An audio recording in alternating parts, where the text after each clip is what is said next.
चुनाव आयोग के खिलाफ इंडिया गठबंधन ने खोला मोर्चा, तेजस्वी करेंगे चक्का जाम विरोध प्रदर्शन।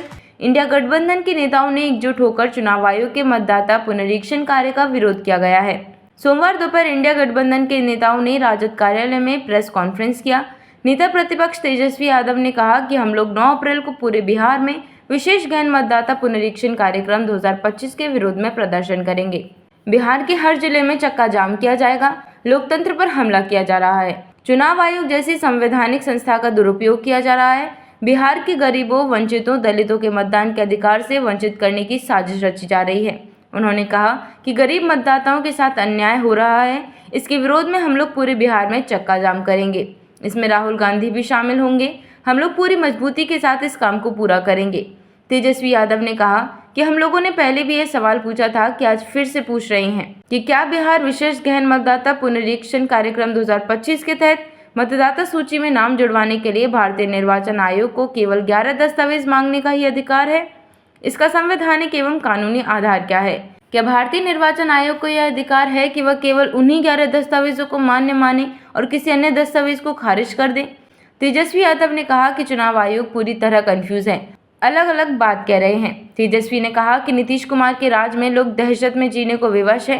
तेजस्वी यादव ने कहा कि निर्वाचन आयोग ने बताया कि प्रत्येक बीएलओ के साथ 4 स्वयंसेवक लगाए गए हैं।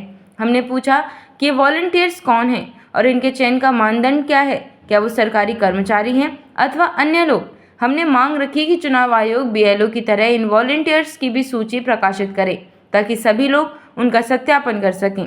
तेजस्वी यादव ने यह भी कहा कि बीएलओ का काम कर रहे शिक्षक परेशान हो चुके हैं। डीएम कार्यालय से उन्हें लगातार फ़ोन किया जा रहा है। वह दबाव में है। आप ही बताएं कि वह यह काम करें या स्कूल में पढ़ाएंगे। स्कूल में पढ़ाने वाले शिक्षकों को लोगों के घर घर भेजकर मतदाता पुनरीक्षण का काम करवाया जा रहा है।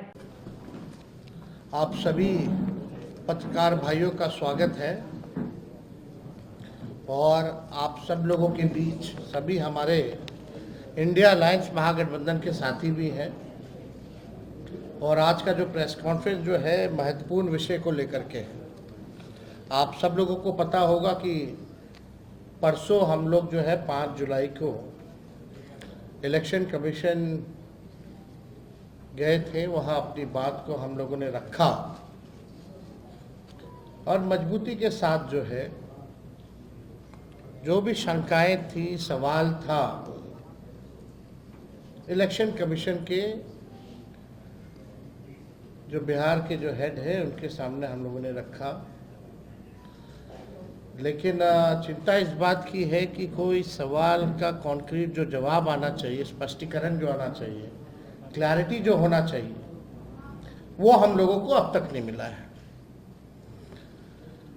हमारा डेलीगेशन दिल्ली में भी गया इलेक्शन कमीशन, बिहार में भी, पटना में भी हम लोग गए,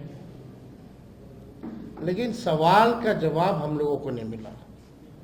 हालांकि आप सब लोग जानते हैं कि पटना का जो इलेक्शन कमीशन है बिहार का, वो निर्णय लेने योग्य नहीं है, उनको अधिकार नहीं है।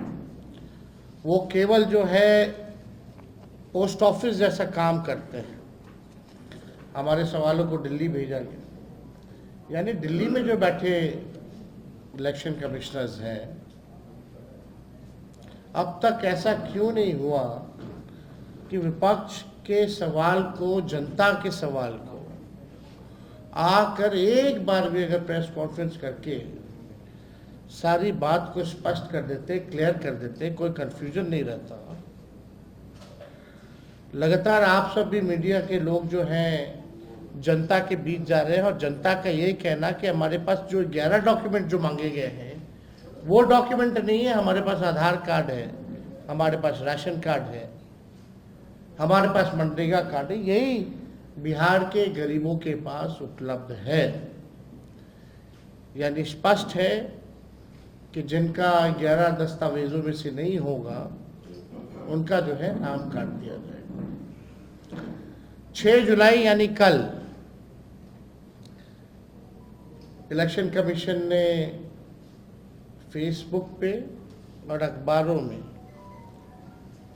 एडवर्टीजमेंट निकाला, उस पर भी हम लोग आएंगे, अपनी बात को रखेंगे। लेकिन चुनाव आयोग एक दिन में 3 अलग अलग दिशा निर्देश जारी करता है, यानी चुनाव आयोग खुद ही कंफ्यूज है, तभी एक दिन में जो है 3 अलग अलग दिशा और निर्देश जो है जारी किए जाते हैं।